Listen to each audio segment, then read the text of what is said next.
Welcome everybody to one of the sessions for COVID Hero. This session will be focused on managing reactions through mindfulness.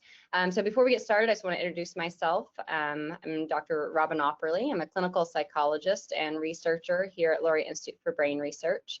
And a lot of my work has focused on treatments and understanding mechanisms and predictors of treatments for anxiety and depression. But I've also been involved in developing interventions to support resilience for people who aren't experiencing mental health symptoms currently. So for people in transition, such as college students, or as we're doing here with healthcare workers. Namik and Kerr, you want to introduce yourselves? Sure, and I am Dr. Namik Kirlic. I'm a clinical psychologist and a researcher at the Laureate Institute for Brain Research, and my work has focused quite a bit on early life stress and consequences of early life stress in adolescent and adult populations, as well as development of interventions that may be used to mitigate these reactions. And I've also worked with Dr. Aupperle on some of her resilience work in college students and other populations. And I'm Dr. Kerr. I'm also a clinical psychologist. I work for OSU, but a lot of my clinical work, especially the past couple of years, has been with Robin and Namik and working on some of their resilient interventions and studies. Okay, so just to start out, Namik, do you want to move it to the next slide just to do kind of our just the kind of administrative stuff we need to remind everyone of. So this program, we developed it specifically with the idea that we knew healthcare workers were having to face a lot of increased stress during the COVID pandemic and maybe facing increased stressors for quite some time. And so we wanted to do our part as clinical psychologists to develop a program that could provide skills to potentially help optimize and enhance functioning and well-being during this time. But these sessions shouldn't be viewed as a treatment for any mental health disorder. If you need additional resources, we have put some numbers there that you can call. You can also reach out to us and we can provide additional referrals. We also want to, some of this isn't relevant if you're watching this as a video, but people who are on the session, we can't guarantee confidentiality. And that's really it. I think we can probably continue on. So this is just a reminder of the COVID Hero program. So we've already done several other sessions that should also be available online for you to view. We have an intro session that provides kind of an overarching view of COVID Hero. So I encourage you to watch that as well if you haven't already. But the idea with this is that when we are going through a crisis or just a really difficult time like the COVID pandemic, it's important that we identify our priorities and the most important things or most powerful things for each of us individually to focus on. So for one person, that might be social connections. For another person, that might be managing reactions through mindfulness. So we don't necessarily expect everyone to have to, watch all of these sessions and implement all of these skills, but we want them all to be available and for people to focus on what they feel like is most important for them. So today we'll be focusing on managing reactions with mindfulness. That can be particularly helpful for managing reactions to upsetting events. So obviously, as we go about throughout our days with the pandemic, we might be more likely to experience upsetting events for a number of different reasons, and hopefully this will help with that. But also just to recognize that mindfulness can be helpful for a number of these different expected reactions to heightened stress. So including having upsetting thoughts pop into your mind, even feeling down or withdrawn for the world. Mindfulness can kind of help us re-engage in a lot of ways. And so mindfulness is a skill that can be helpful kind of across a number of these different things. All right, great. So we obviously find ourselves in a very stressful situation affecting many of us, the COVID-19 pandemic. And part of what we are talking about is how situations, stressful situations like this may affect our mental health and how maybe we're reacting to this kind of stress. And while stress affects different people differently, and we all may respond in different ways, we also know that upsetting events, especially like the ones like that are very extreme, potentially affect a lot of people, can lead us to experience a range of physical and emotional reactions that can happen during the event itself, or when we are reminded of that event, whether by other folks talking about them or in the news, or just hearing stories. And another thing that's important to know is that when circumstances occur that are large-scale events and stressful, it does actually not change the fact that we may be experiencing ongoing stressors in our life that are sort of regular for us and something that we have to continue to cope with. We've talked about in other sessions how the COVID-19 pandemic may be affecting or maybe increasing stress in various areas of our life, including at work, at home, as well as personally. And so this can lead us to experience a number of distressing reactions over time and can adversely affect our mood, our decision making, our relationships and our interpersonal life with people at home or at work, and then also our daily functioning in various different roles that we have, or various different hats that we wear. But it can also affect our physical health. So one of the first steps that we talk about is to identify distressing reactions that can come from ongoing stress. And folks typically experience a range of different kinds of things. So some may feel more cognitive or how we think. Other may be things like physical reactions, and others may be more emotional. So we may be experiencing things like anxiety or feeling down or sad, or simply not feeling like doing things that we typically like to do. We may be more irritable, and lashing out at people, or just feeling constantly angry and like we're not having a good time. On the physical side of things, we may have an upset stomach, or we may notice some nausea, or we may notice that we have trouble breathing, or that our heart's racing. So those kinds of things may be presenting themselves physically.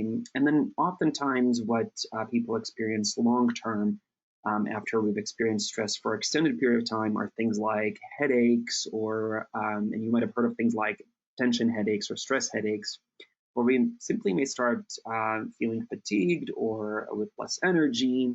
And then sometimes folks have aches and pains or increased blood pressure. But all this to say that reactions to stress can be emotional, cognitive, and physical, as well as behavioral.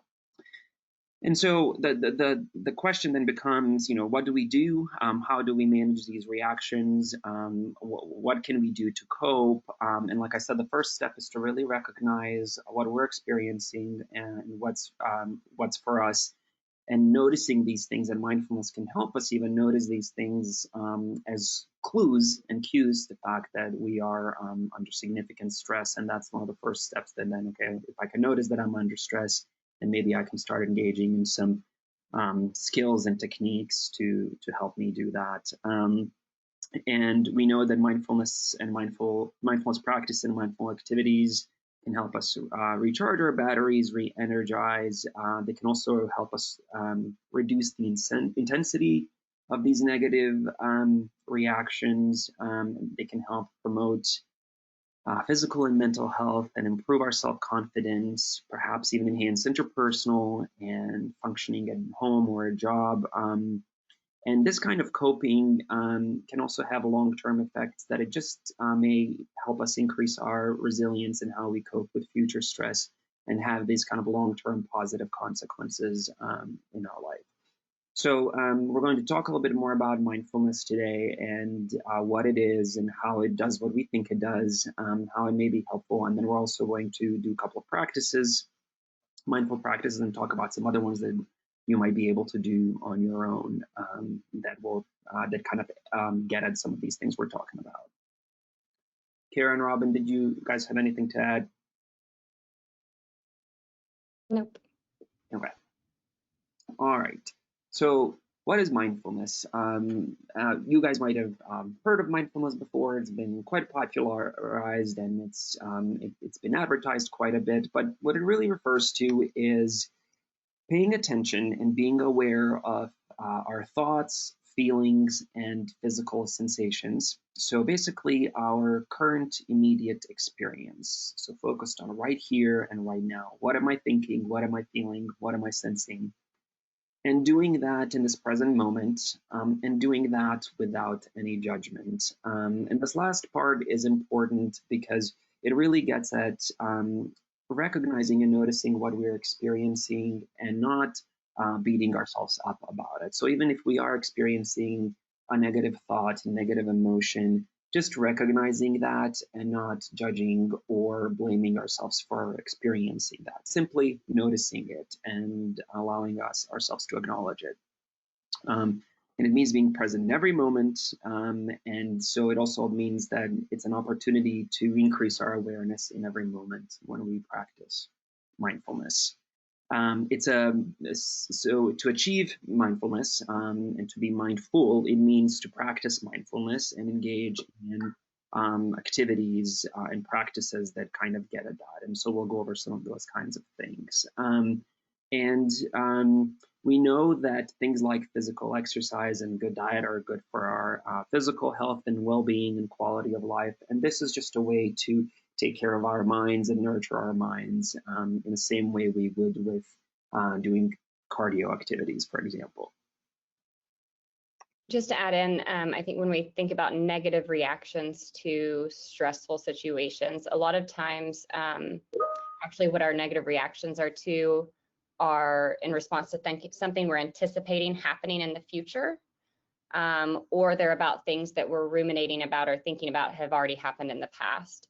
And so mindfulness helps us focus on the present moment, so we can actually identify what's happening now, which can really center ourselves and kind of, keep ourselves from maybe reacting to things that aren't actually going on currently, and to kind of reel us in and ground us in the moment rather than focusing on what could be or what was. Mm-hmm.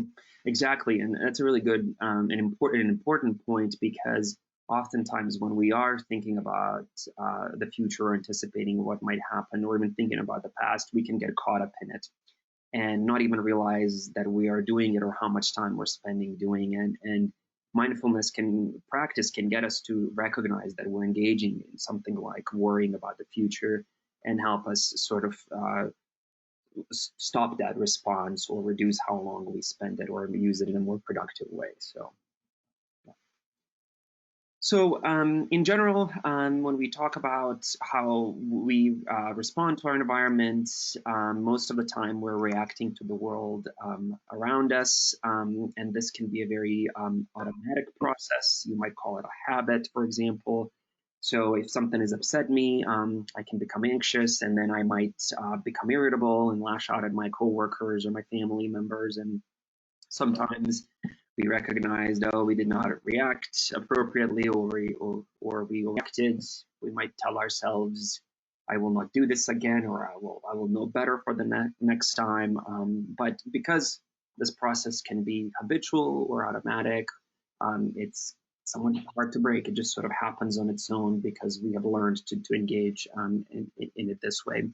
And so what mindfulness practice does, it allows us to actually, instead of responding to our environment, to react to our environment. And it helps us slow down and notice what is going around us and what we're experiencing, and then choose our reaction and response in according to what's important to us or what we're hoping to accomplish.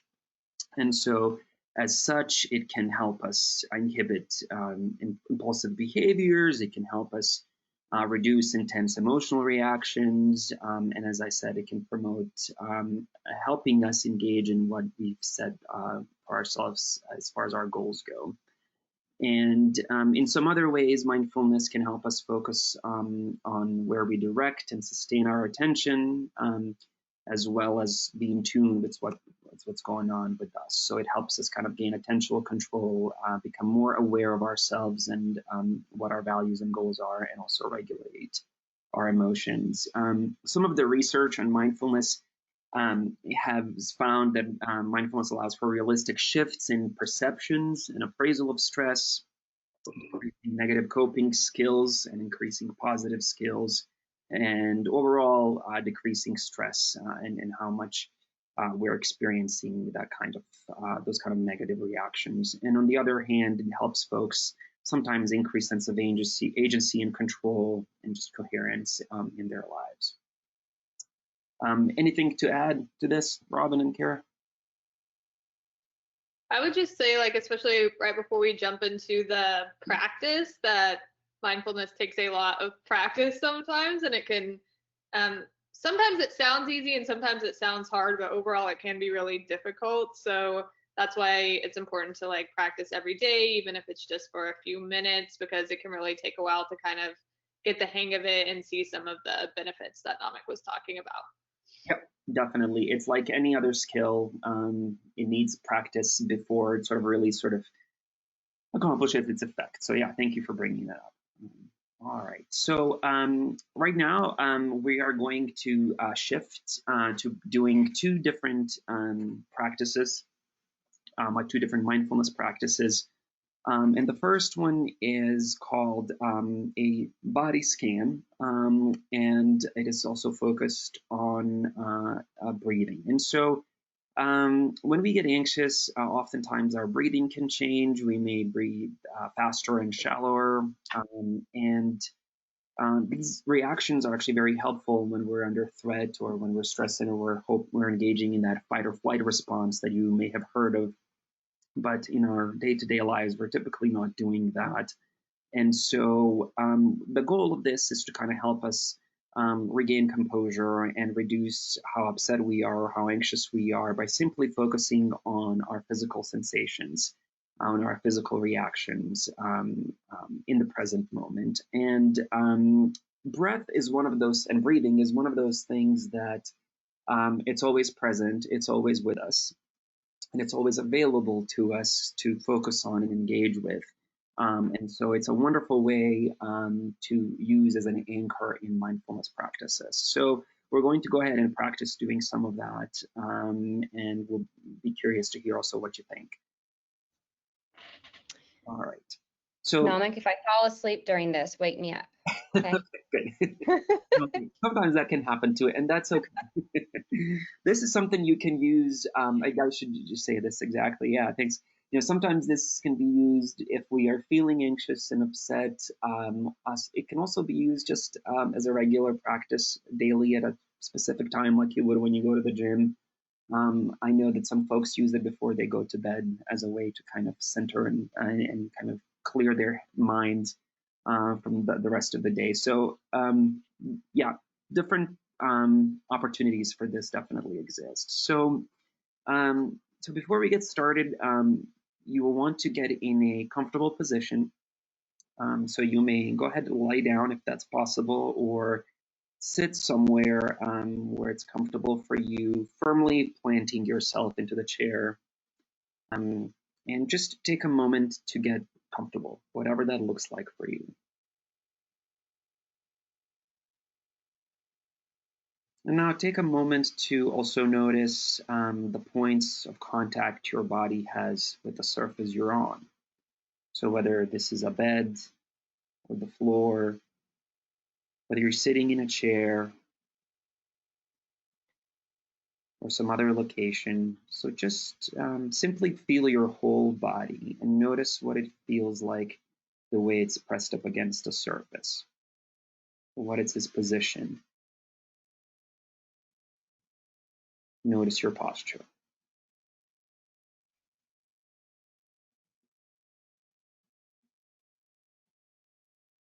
And as you're doing that, at this point, you may decide to go ahead and close your eyes. And if you're not comfortable closing your eyes as we continue, you may pick a point in front of you that you can focus on and just direct your gaze at that point.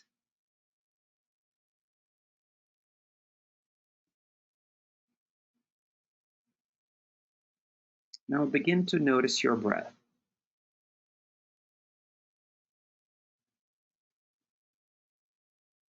Feeling the air as it moves throughout your body. You might feel the air as it enters through your nose or mouth.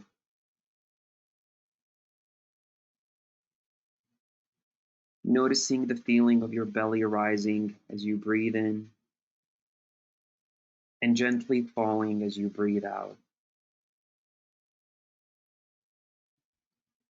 Simply pay attention to your breath.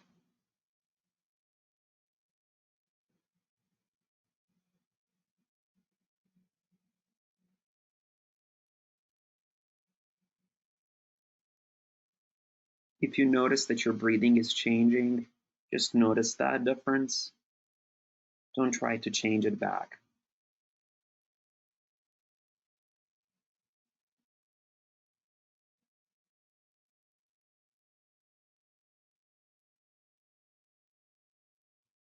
And if you have any pain or discomfort, you may imagine the air that you're breathing in traveling to that part of the body, and on the out breath, imagine that discomfort leaving together with the air.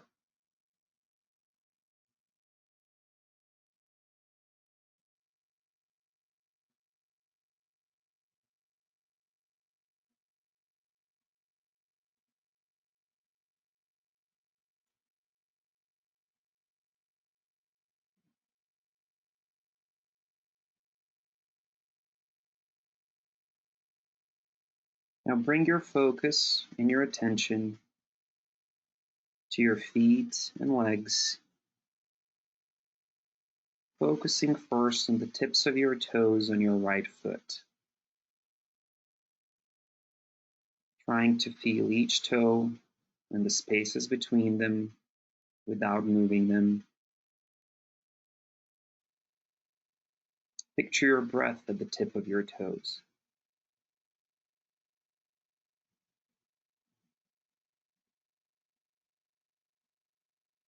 And slowly moving your awareness to the bottom of your right foot, and then to the ball of your foot, and then your heel, and what it is in contact with right now. If you can't feel much of anything, that's fine. Just notice what it feels like to feel nothing in this moment.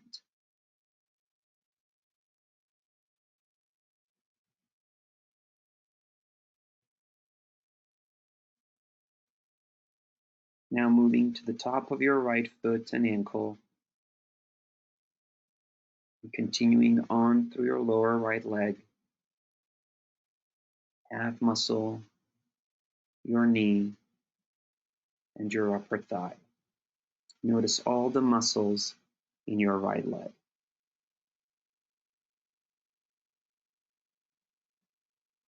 Try to feel any contact your right leg has with the surface you're on.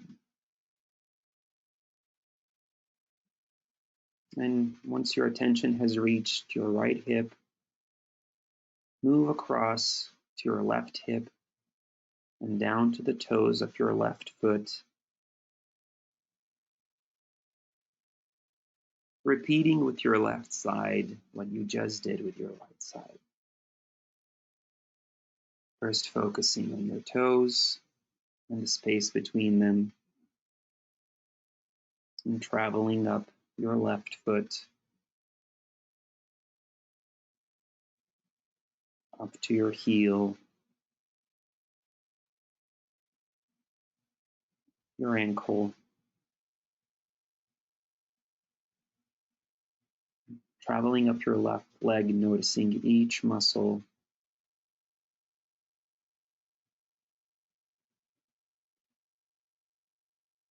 and back to the left hip. Think of the support your feet and legs provide every day, the purpose they serve, and the service they give. Now breathe in, take a deep breath into your feet and legs, And on the next out breath, releasing anything you choose to release.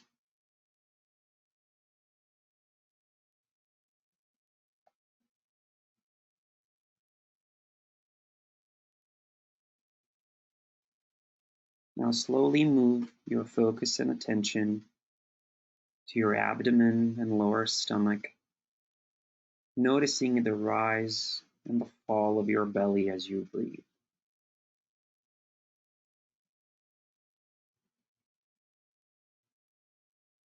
As you move up to your chest, lungs, and ribs, notice them all expand and release as you breathe in and breathe out.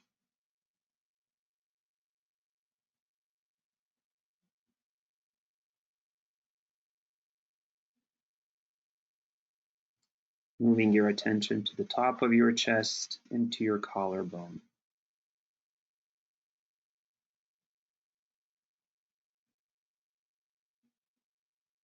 And from your collarbone, moving your attention to your right shoulder and bringing your attention down to the tips of your fingers on your right hand. Trying to feel each finger and the spaces between them without moving them. Paying attention to the air around the fingers and to any contact your right hand has with anything else.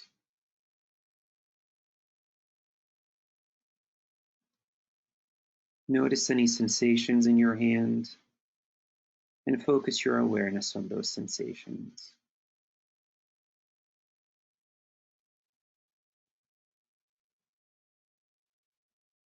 Now bring your attention to your right palm and the back of your hand, to your wrist, forearm, elbow, upper right arm, and shoulder.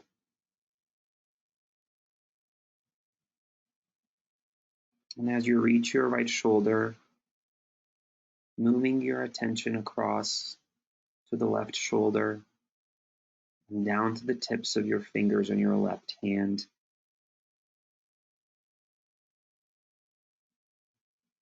Noticing each finger and the space between them.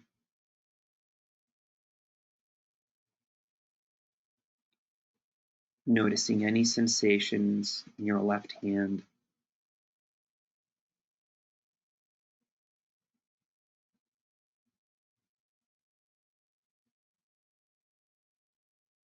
And then slowly bringing your attention back to your left shoulder as you travel across your left wrist, forearm, elbow, upper left arm, and to your left shoulder.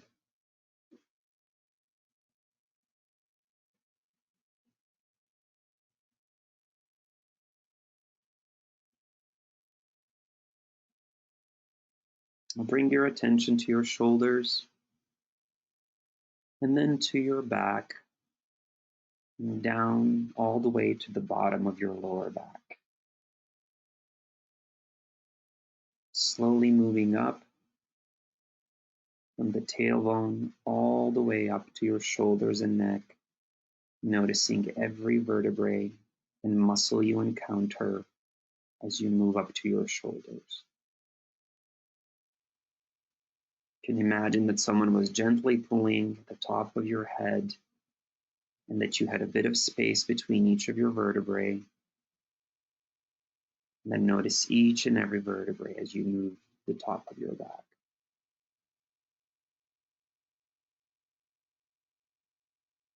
You may notice some tension or tightness in your shoulders or your back.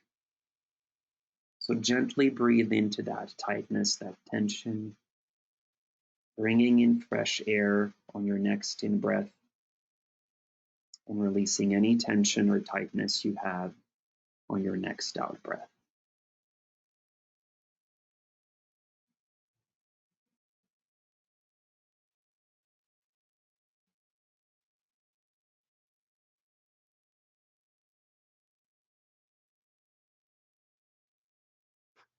Now bring your attention to the back of your neck and head, noticing any hair on your head, and move forward to the front of your face. Notice your face. Notice if you are holding a facial expression, and go ahead and let it go. If your jaw is clenched, try and release it. Now notice your forehead, temples, eyebrows, and eyelashes. Notice your eyes. Notice what you see through your closed eyelids.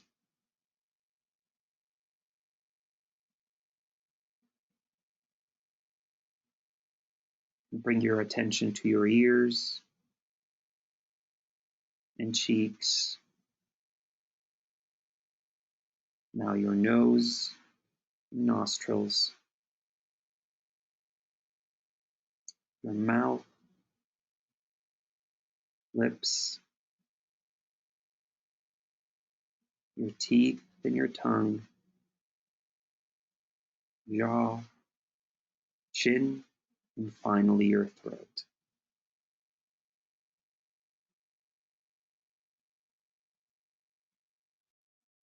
Now focus your awareness on your entire body, from the tips of your toes to the top of your head.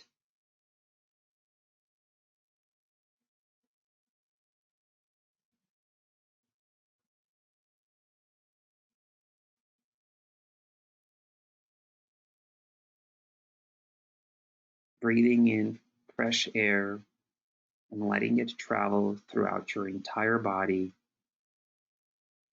from the top of your head to the tips of your toes, and releasing any tension or discomfort with it.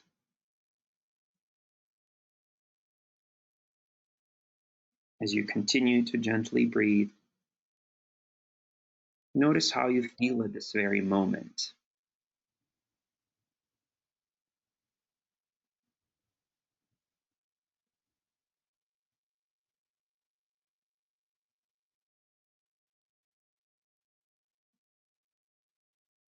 And as you pay attention to that feeling, slowly bring yourself back from this mindfulness practice by gently wiggling your toes or beginning to move your fingers. If your eyes are closed, you may now slowly open them and come back to the room that you're in.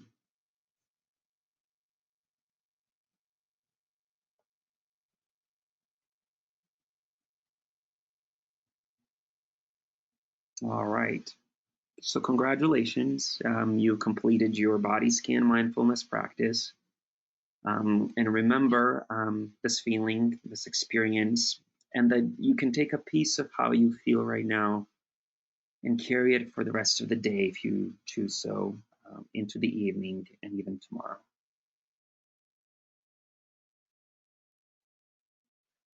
Thanks, Namik. That was wonderful. Mm-hmm. It's been a while since I've had someone else lead me through Good. actually doing a body scan like that. That was wonderful. Any other comments or things that came up for you? I can't feel all my vertebrae. Okay. Yeah, sometimes your vertebrae or your heart beating, but in those situations, it's almost just imagining your attention traveling over them from one to the next. Yes, another comic relief. I did notice you were very careful about your wording about notice any hair that might be on your head. Yes. I noticed that too.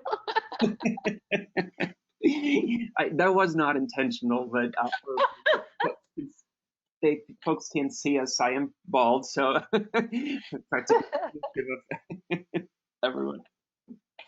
Now, I do wonder if this is a good spot. I mean, I know we might have some other times later to talk about it, but just common obstacles or obstacles that we've experienced as we might have started learning mindfulness and trying to practice it, or obstacles we still, experience trying to practice it. Kara, I don't know if you have any thoughts. Yeah, I would say one obstacle that I have off and on is that if I'm feeling even just like mildly anxious, sometimes doing mindfulness makes me like more aware of how I'm feeling, and so like more aware that I am anxious. So it doesn't necessarily make me more anxious, but I'm suddenly more aware of it, and then I get frustrated. But over time with practice and just like knowing that that's what's happening has been helpful, I think. Yeah. Yeah. I wonder if part of that too, which I don't know. I mean, I think sometimes it can just, different moments, it can be easier to practice versus others, or more useful for some people at certain times versus others.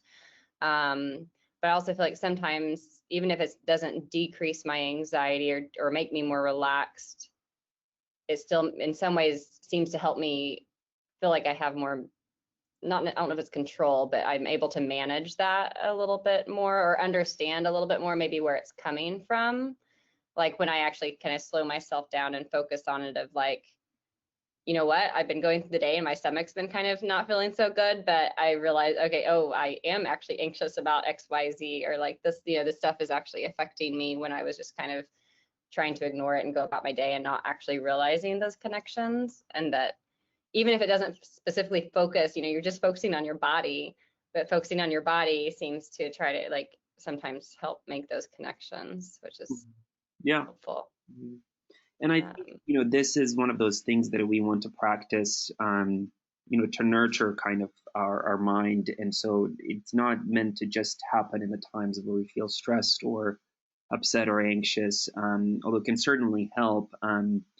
I think doing this on a regular basis is probably the way to go, just because then we are kind of helping ourselves feel, calm and more relaxed throughout the day, and might allow us to cope with situations as they come up. One thing, and I'd say that's oh, sorry, go ahead. I was just going to say, it's like one thing that I noticed that was an obstacle for me for quite some time was finding the time to do this. And being task oriented or goal oriented meant that, well, I had to be doing those kinds of things, and that I didn't have time to be mindful and practice mindfulness. And sort of it's kind of this like double-edged sword then, and so scheduling this in your day, as you would to eat lunch or grab a coffee. And we spent almost, I think, 10 minutes or more on doing this. This can be also done in a shorter period of time. And you can do variations of this where you focus just on your breath, right? You don't have to do the whole body scan, but you can just sit there for 2 to 5 minutes and simply paying attention to your breath, for example. And so there are different variations of this in those time crunched times, I guess.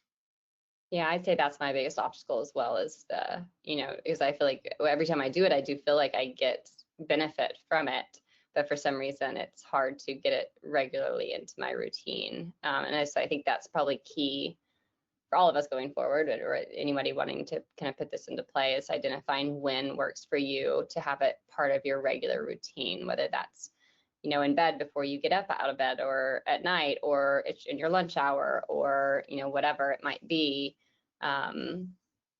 But because that's something I personally actually need to work on. But thinking about, even, I mean, I've attempted with varying success to teach my kids some of this stuff when trying to get them kind of more aware of what's happening in the current moment for various reasons. But I think that can be something that can be helpful too, if it's like, it's not necessarily something where you have to be completely alone and completely like quiet and everything completely perfect. You can do it, with your kids, or you can do it at various times or shorter periods, or sitting at your desk at work, or whatever it might be, just to make it work for your life.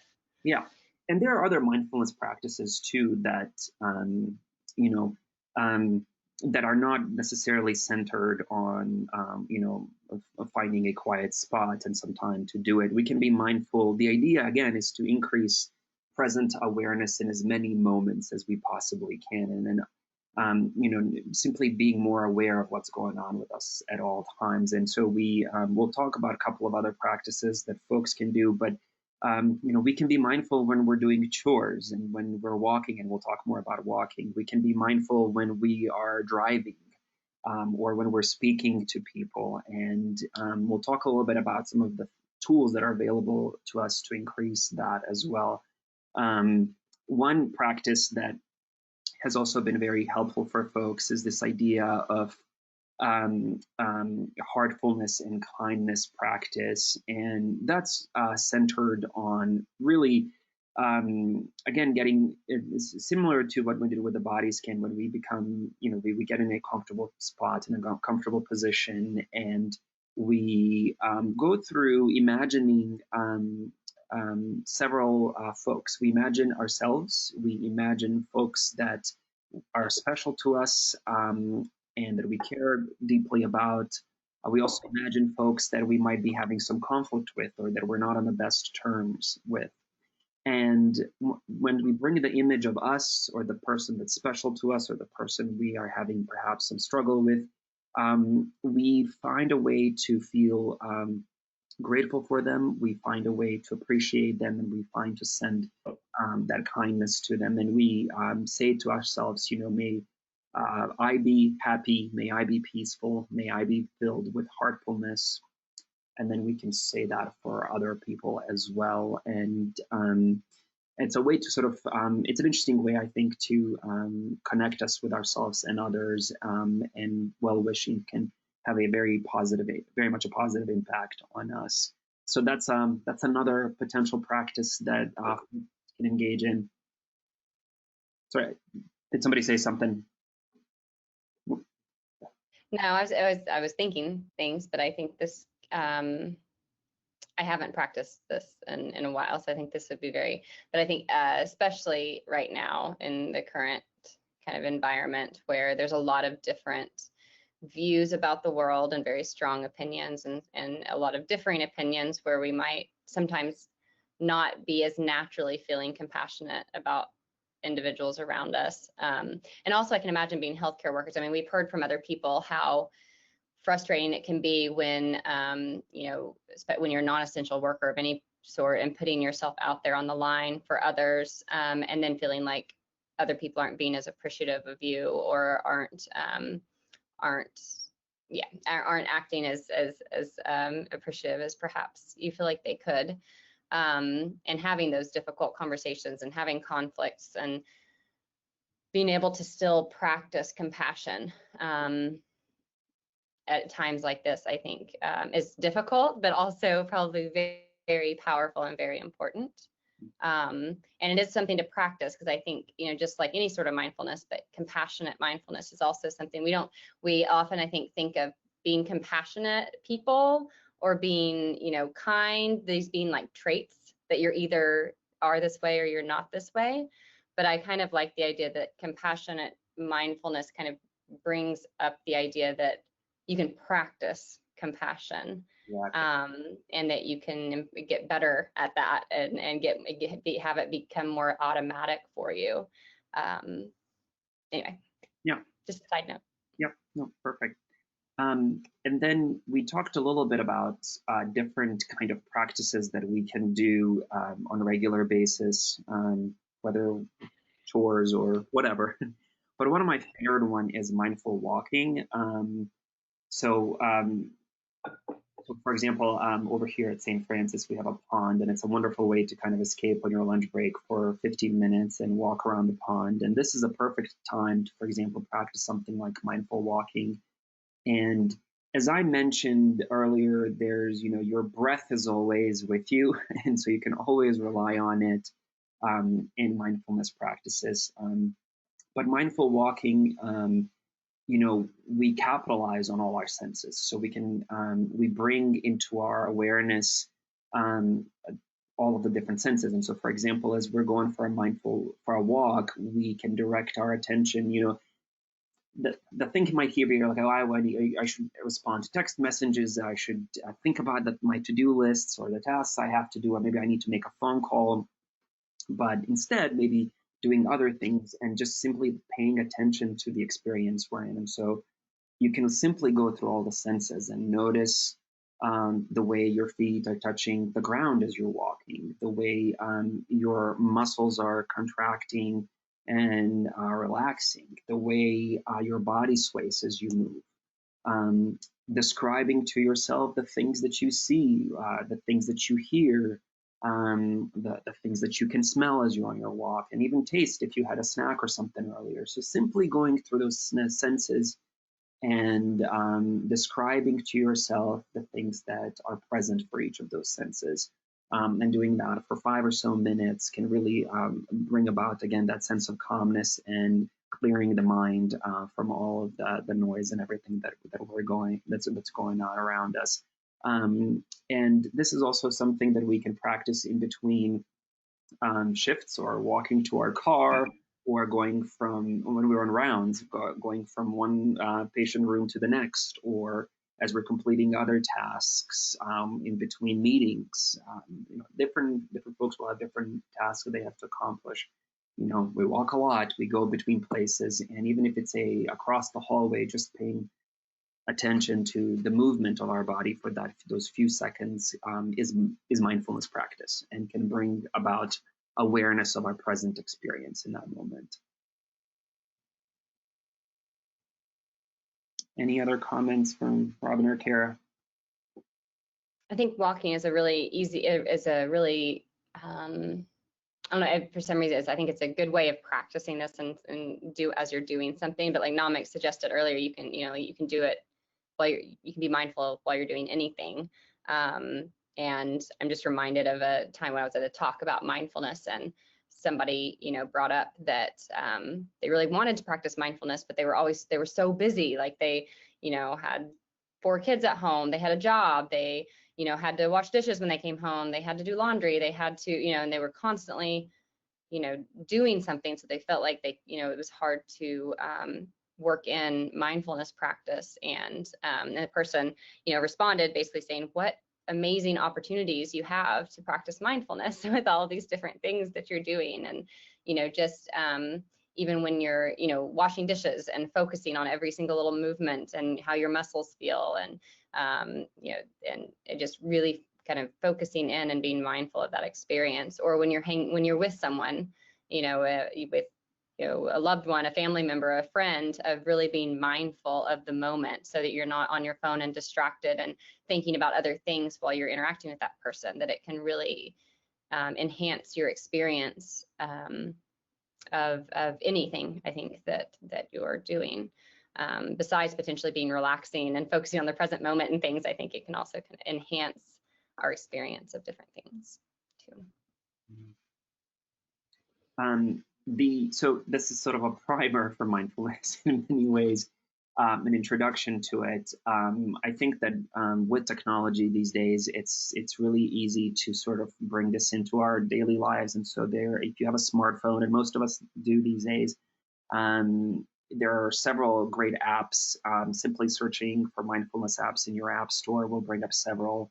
And some of them are focused on breathing, others are focused on other specific exercises, and others will guide you through several weeks of meditation exercises. Some of them are free, some of them you have to pay a small charge, but that's another way of engaging and beginning with mindfulness. It will pop up on your phone as a reminder. You can track your goals, all those kinds of things.